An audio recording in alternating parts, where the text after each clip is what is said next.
Opinião no Ar de volta, hoje para uma conversa com a deputada Bia Kicis, mais uma vez participando com a gente aqui do Opinião no Ar. Agradeço muitíssimo pela participação, presidente da Comissão de Constituição e Justiça da Câmara dos Deputados. Deputada, a senhora tem feito um trabalho brilhante, brigando aí pelo voto auditável, né? Tem gente que diz, não, nunca houve fraude nas eleições brasileiras.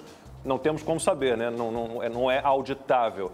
A senhora propôs, inclusive, já ao presidente do TSE, o ministro Barroso, um debate. Em que pé está isso? Ele já aceitou o debate?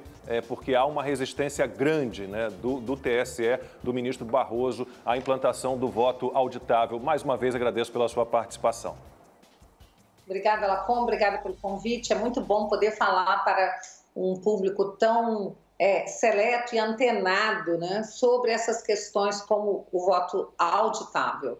De fato, eu fiz um convite ao ministro Barroso, gravei um vídeo, fiz esse convite, e esse vídeo rodou muito nas redes, e até agora não tive nenhuma resposta. Mas é claro que também eu irei buscar essa resposta numa conversa pessoalmente com o ministro. Eu quero colocar à disposição do ministro não só essas lives que eu tenho feito às quartas-feiras à noite, inclusive o Constantino já participou, você é meu convidado também, estamos tentando acertar aí uma agenda, né, Lacombe? Mas também no espaço da comissão especial, nós vamos começar os trabalhos da comissão especial da PEC 135 e eu quero que o ministro venha, eu gostaria muito que ele viesse, que ele trouxesse auditores, técnicos, do próprio TSE para conversar conosco, porque nós temos certeza que da discussão nasce a luz. E nós temos tanta certeza de que as urnas são, sim, vulneráveis, que não há transparência no sistema, que eu acho que nós aprovaremos isso no Congresso e seria muito bom que o TSE fosse um parceiro e não um adversário desse clamor popular. Amanda. Deputada, Amanda, seja muito bem-vinda mais uma vez à Opinião no Ar. Um prazer tê-la aqui novamente. Deputada, eu gostaria de colocar, então, de repente a gente pode começar a promover esse debate, né, sobre os dois lados agora. Gostaria de colocar alguns pontos e aí a senhora pode responder os pontos que são defendidos pelo TSE, né, sobre o voto impresso. O tribunal argumenta que as urnas são, sim, confiáveis e auditáveis, porque passam por vários testes de segurança, depois tem um boletim de urna impressa, tem urnas que são escolhidas aleatoriamente, depois tem uma consultoria independente que faz análise dessas urnas. Então, eles dizem que nunca houve nenhuma comprovação de fraude e vários presidentes de diferentes alas ideológicas foram eleitos desde que as urnas eletrônicas começaram, né? Fernando Henrique, Lula, Dilma, Bolsonaro. Então, portanto, não há nenhuma evidência de que o voto, de que a vontade popular estaria comprometida. Depois eles colocam algumas questões, por exemplo, como seria para cegos e analfabetos, porque aí você tem com o voto impresso, você tem que conferir o voto impresso e aí sim concordar e aquele voto é liberado. Então, poderia ter um risco de violação desse voto, né? E o voto é secreto. Se houver discrepância também entre o voto eletrônico e o voto depositado nas urnas, na contagem nas urnas, qual deve prevalecer? E, por fim, o ministro Barroso diz que há uma expectativa de grande judicialização se o voto impresso for implementado. Ele fala, temos 5.600 municípios, mais de 500 mil candidatos nas últimas eleições. Se um terço decidir judicializar esse processo, nós sabemos que temos advogados eleitorais muito bons e muito competentes, você teria um resultado saindo não das urnas, mas sim de um processo de judicialização. Isso seria muito ruim para um sistema que funciona até aqui perfeitamente bem. Então, esses são alguns pontos que eu elenquei, que eu coloquei para que a senhora possa rebater ou responder. Pois não. Em primeiro lugar, eu quero deixar muito claro, Amanda, é um prazer conversar novamente aqui com você também, que nós não somos contra a urna eletrônica, de forma alguma. Algumas pessoas ficam confusas, acham que a gente quer a volta da velha cédula no papel. A gente não quer isso. Nós queremos urnas eletrônicas porque elas são modernas e simplificam o processo. Mas elas têm que estar a serviço da nossa Constituição e de um sistema que seja seguro, transparente, auditável, e não o contrário. O ordenamento jurídico não pode se curvar à tecnologia. a tecnologia é que tem que estar a serviço do ordenamento jurídico. Então, quando o ministro diz que há o risco de judicializarmos muito as eleições, eu quero deixar claro que, primeiro, essa não é a intenção, até porque a auditoria feita, ela é extrajudicial e ela vai dar ao eleitor e ao candidato a segurança de que se ele perdeu, foi porque, de fato, ele não teve número de votos suficientes e vai acabar terminando com aquela dúvida, né? Será que eu realmente perdi? Será que houve fraude? Esse tipo de dúvida e insegurança não é bom para a democracia.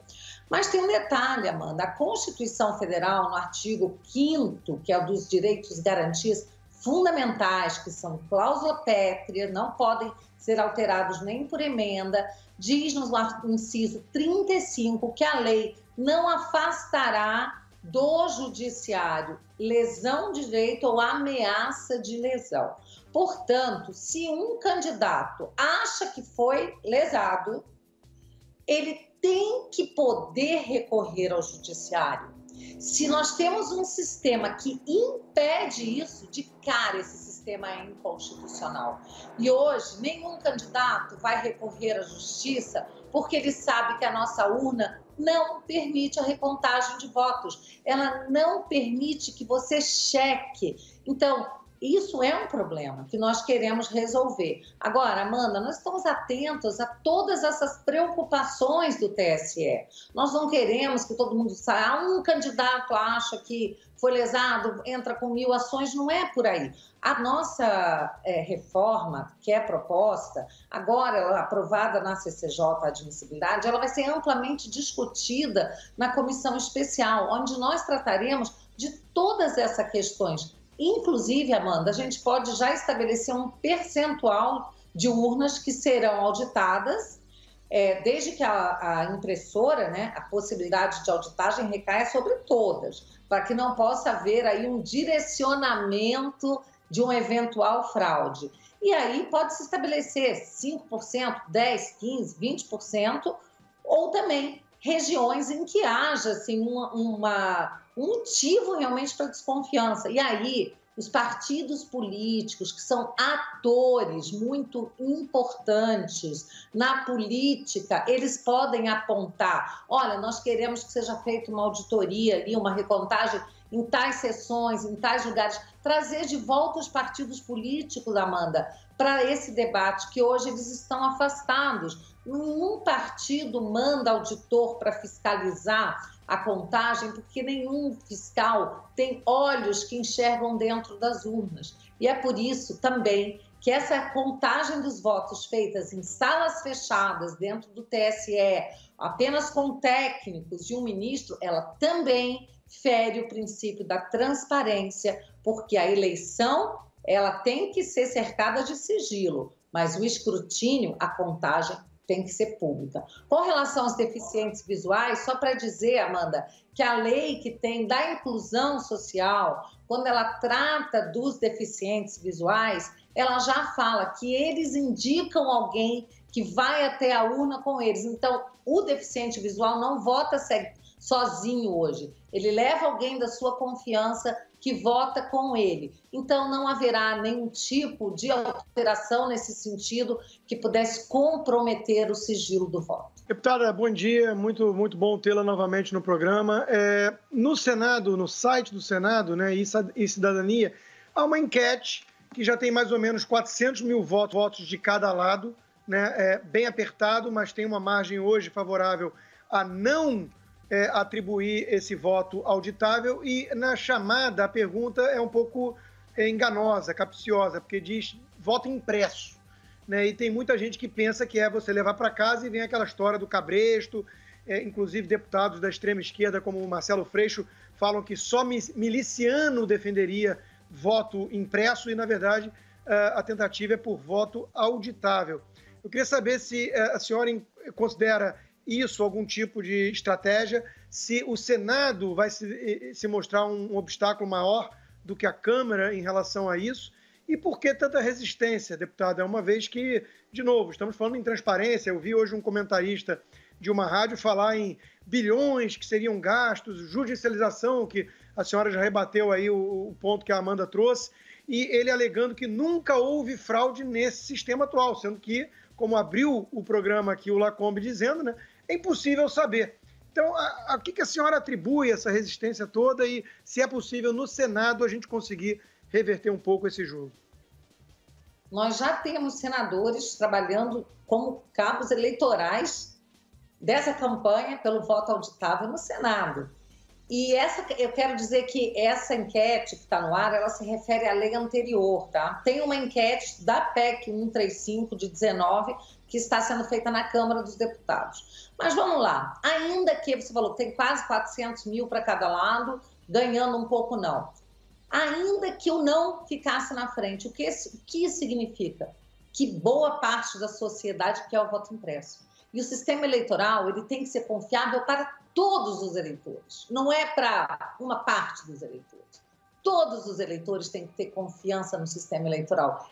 O voto é a base da democracia. Então, se você tem metade ou quase a metade, um pouco mais da metade do Brasil clamando por voto impresso, eu entendo que cabe ao TSE, ao prestar esse serviço, dar ao brasileiro a confiança que ele quer. E vamos lembrar que a Corte Constitucional da Alemanha, a Corte Constitucional da Índia, que tem 4 vezes o número de eleitores que tem no Brasil, por isso que esse argumento de que não dá tempo, é complicado. Na Índia eles fizeram em 1 ano, com 4 vezes o número de eleitores, eles colocaram o voto auditável.